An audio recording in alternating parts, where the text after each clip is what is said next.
Olá, nono ano, bom dia, tudo bem com vocês? A nossa aula de plantão, né? A nossa primeira aula. Aliás, estou morrendo de saudade de vocês. Então, pessoal, a nossa primeira aula vai ser uma revisão do primeiro capítulo, tá? Então, a gente vai fazer uma aula bem rápida. Nós vamos fazer uma revisão dos conteúdos que vocês já viram, né? E ainda estão estudando. Então, vamos lá. Vocês viram, né? Os números reais e medidas é o título do capítulo. Só que para entender os números reais, primeiramente a gente tem que ter uma noção, né, dos subconjuntos. Então, os números reais, ele é representado pela letra Q. É esse conjunto que está aqui fora, né? Depois, dentro do conjunto dos números reais, eu tenho o conjunto dos números inteiros, que é representado pela letra Z. E dentro do conjunto dos números inteiros, eu tenho os naturais, que é representado pela letra N. Então, aqui, conjunto dos números naturais, né? É formado pelos números inteiros positivos e o número zero. Então, do zero até o infinito, nós temos o conjunto dos números naturais. O conjunto dos números inteiros é a reta numérica, né? Aquela reta numérica que a gente conhece, que tem o zero, tem o lado positivo e o lado negativo.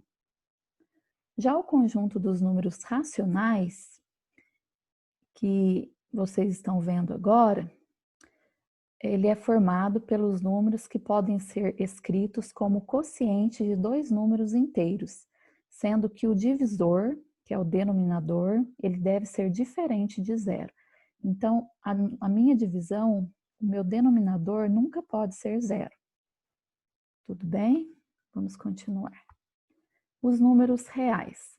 Então, os números reais, ele engloba todos os números que nós conhecemos. Temos os naturais, temos os inteiros, temos os racionais e temos os irracionais. Então, voltamos à reta numérica. A reta numérica tem o lado positivo, o lado negativo, e entre esses números, né, nós temos as frações, nós temos as raízes. Na prática, para situarmos o valor de uma raiz quadrada, calculamos seu valor aproximado, por falta ou por excesso. Exemplo, raiz de 11. O número 11 se situa entre dois números quadrados perfeitos, que são o 9 e o 16. Então, a raiz de 9 dá 3. Esse número ele pode ser representado, né? Aqui na reta numérica, ele é um número natural. Ele é uma raiz, mas quando eu resolvo, ele é um número natural. Então, ele faz parte do conjunto dos reais, porque ele está aqui, ó. Faz parte também dos racionais, dos inteiros e dos naturais. Já a raiz de 11, quando eu vou calcular essa raiz, não existe um número exato que eu possa calcular. Por exemplo, 3,1 vezes 3,1 dá 9,61. 3,2 vezes 3,2 dá 10,24. 3,3 vezes 3,3 quase chega perto do 11, mas ainda falta 11 unidades, né, para chegar. E 3,4 vezes 3,4 dá 11,56, ultrapassou 11 unidades. Essa raiz, por exemplo, é uma raiz, ela é irracional, é um número irracional, porque não tem como eu determinar esse número exato. Então, esse número, ele é considerado um número irracional. Continuando. A maioria, pessoal, das raízes é irracional, né? É lógico que as raízes quadradas, tem raízes cúbicas exatas, né? Raiz quarta, quinta e por aí vai. Mas tem algumas raízes que não tem como eu definir elas. Por exemplo, aqui, ó, raiz de 2. É um número que, se eu multiplicar, por exemplo, eu até coloquei essa calculadora aqui para a gente ter uma noção. Se eu multiplicar esses dois números, 1,41, 42, 13, 56, 2 e tenha mais alguns números, se eu multiplicar os dois números, vai dar 1,999989. então não chega a 2. Então não dá o número exato. Aí aqui tem uma explicação, né, como surgiram os números irracionais. Depois vocês quiserem ler, né, com calma, porque a gente não vai poder fixar nisso, porque senão a gente vai perder muito tempo, tá bom? O importante é que vocês entendam o que é um número racional, o que é um número irracional. No conjunto dos números irracionais, né, também chamado de decimais não exatos, os números possuem infinitas casas decimais. As casas decimais não se repetem de forma periódica, que são chamadas de casas decimais não periódicas. Os números podem ser escritos sobre a forma fracionária. Entre os números irracionais, destacam-se por serem números especiais, o número π e o número de ouro. Então, o número π é aquele número, né, que a gente vê muito em geometria. O valor dele é 3,14, né, aproximadamente. E esse número é usado para medir, né, o comprimento, o diâmetro da circunferência e a razão entre essas grandezas. Depois tem o número de ouro também, que é bem curioso, né? Ele existe há mais de 2.500 anos. Se vocês tiverem curiosidade, interesse pelo assunto e quiserem assistir, tem um vídeo no YouTube, né, muito bom, que fala sobre a proporção áurea, né, o número secreto da natureza. E aqui também tem uma explicação, né, de alguns matemáticos, né, que estudaram sobre esse número, mas muito antes desses matemáticos estudarem, né, sobre esse número, ele já existia. Então é algo assim bem misterioso, né? É muito bom vocês verem esse vídeo para vocês terem uma noção. Né? Se alguém já sabe, não tiver interesse, mas quem nunca ouviu falar, é interessante. Então vamos lá, exercícios resolvidos. Esse exercício ele é da Fundação Carlos Chagas. Faltou um S aqui, não sei o que aconteceu. Foi um errinho aqui, vocês me desculpem. Deixa eu ver se eu arrumo aqui. Acho que não vai dar certo.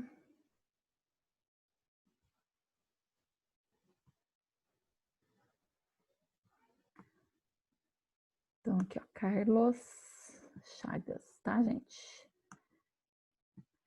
FCC. O valor da expressão 1 mais 0,8 mais 0,000, aí vai ser uma dízima, né? Então, aqui é uma dízima periódica, certo? Uma dízima periódica simples. Então, nós temos aqui, esse exercício, né? Ele caiu num concurso. Então, vamos lá.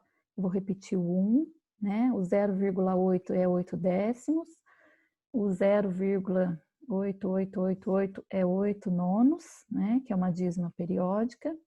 Depois, aqui eu faço um MMC, tá? Eu já resolvi para vocês para dar uma adiantada, que deu 90, certo? Aí 90 dividido por 1, 90, 90 vezes 1, 90, né? Que é aquela operação que vocês já sabem resolver, né? 90 dividido por 10 dá 8, 90 por 10 dá 9, 9 vezes 8, 72, 90 por 9 dá 10, né? 10 vezes 8, 80.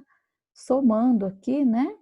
O meu numerador vai dar 242 e o denominador 90. Simplificando esse número, dá 121 sobre 45, que está aqui na minha letra C, tá bom? Vamos avançar. Aqui tem um outro exercício da Unip, tá? De vestibular também lá da Unip. Então, olha lá, raiz de 0,44,444, né? Então, eu transformo essa raiz em fração, dá 4 nonos. Depois aqui, ó, 8 elevado ao quadrado, 64.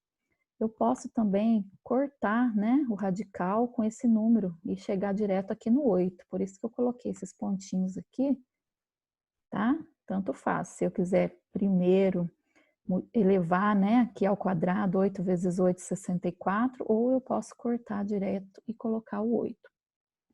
Aqui eu tenho uma dízima periódica, que dá 3 nonos. E aqui, pessoal, eu tenho uma divisão. Depois da divisão, eu tenho aqui uma multiplicação de potência de bases iguais, né? E tem uma regrinha da matemática lá na potenciação, que quando eu tenho bases iguais, eu vou conservar a base e somar os expoentes. Então, 1 mais 0 vai dar 1, certo? Próximo passo aqui. Eu tirei aquele 4 nonos da raiz, né? Ficou 2/3. A raiz de 64 é 8, né? Como eu falei para vocês, tanto faz tirar direto ou colocar na raiz. Aqui, esse 3 nonos. 10 elevado a 1 vai ser 10, certo? E o inverso de 10, porque eu tenho 1 aqui, né? Vocês sabem que é 1 sobre 10. Então, o que eu fiz aqui? Eu repeti a primeira fração e inverti a segunda e troquei o sinal. Ele era um sinal de dividir, ficou um sinal de vezes, tá bom? Espero que vocês estejam vendo aqui um sinalzinho de vezes. Depois esse 2/3 ele vem aqui de novo, o 8, que primeiramente nas expressões numéricas eu tenho que resolver a multiplicação, né, pessoal? Por isso que eu vou repetir ali o 2/3 e o mais 8 e deixar eles para o final, tá? 3 vezes 1, 3, 9 vezes 10, 90. Esse 3 sobre 90 aqui é a mesma coisa que 1 sobre 30. Vocês me desculpem que eu não tenho coordenação motora para mexer com esse ponteirinho, tá? Tô aprendendo agora. Então, aí esse 1/30 ficou aqui, ó, 1/30, certo? Tá difícil aqui, pessoal. Aí ficou aqui, 1 sobre 30. Tirando o MMC, né, desse pessoal aqui, ó, do 3, do 30 e do 1 aqui, invisível, né, vai dar 30, certo?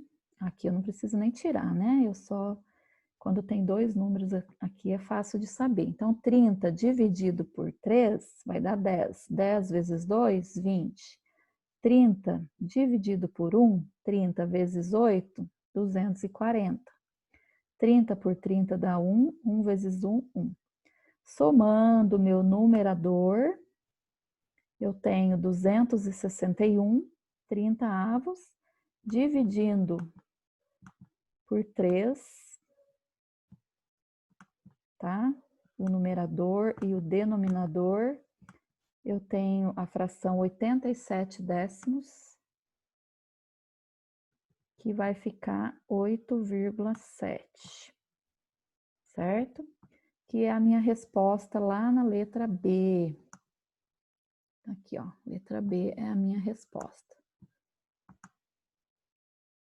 Tudo bem? Eu sei que esses exercícios vocês devem ter feito bastante exercício desse tipo, né? Mas é sempre bom, quanto mais exercício vocês fizerem, né, mais prática na matemática vocês vão ficar e vai ajudar vocês nos cálculos, né, nas provas, nos vestibulares e etc. Então vamos lá. Gente, aqui é uma atividade que vocês vão fazer para mim no caderno, tá? São exercícios bem fáceis, tá? É só para treinar mesmo. Então, vocês vão resolver no caderno, tirar foto e colocar lá na plataforma, tá bom? Se por um acaso não conseguir colocar na plataforma, mas eu sei que vocês estão conseguindo, porque eu tenho acompanhado e eu sei que vocês estão postando na plataforma. Então, tira a fotinha, resolve e coloca na plataforma, tá bom? A aula de vocês é às 9 horas, vocês têm o dia todo para fazer, porque são 6 exercícios, tá? Tem essa parte, ó, o 2, o 3, o 4, o 5 e o 6. Então, vocês têm o dia todo para postar lá, tá? Não precisa postar durante a minha aula, não. Vocês podem fazer com calma, postar lá até às 6 horas da tarde, pode ser? Até às 18 horas. Então é isso, a nossa aula por enquanto. é esse conteúdo, tá? Vamos aguardar, né, o professor avançar com o conteúdo, que aí a gente vai vendo a dificuldade de vocês e elaborando aula, né, de acordo com a dificuldade de vocês. Então é isso, fiquem com Deus, beijo, tudo de bom para vocês. Ah, pessoal, não precisa copiar o enunciado, tá? Vocês só coloquem número 1, letra A, resolva. Tudo bem? Tchau, fiquem com Deus, até mais.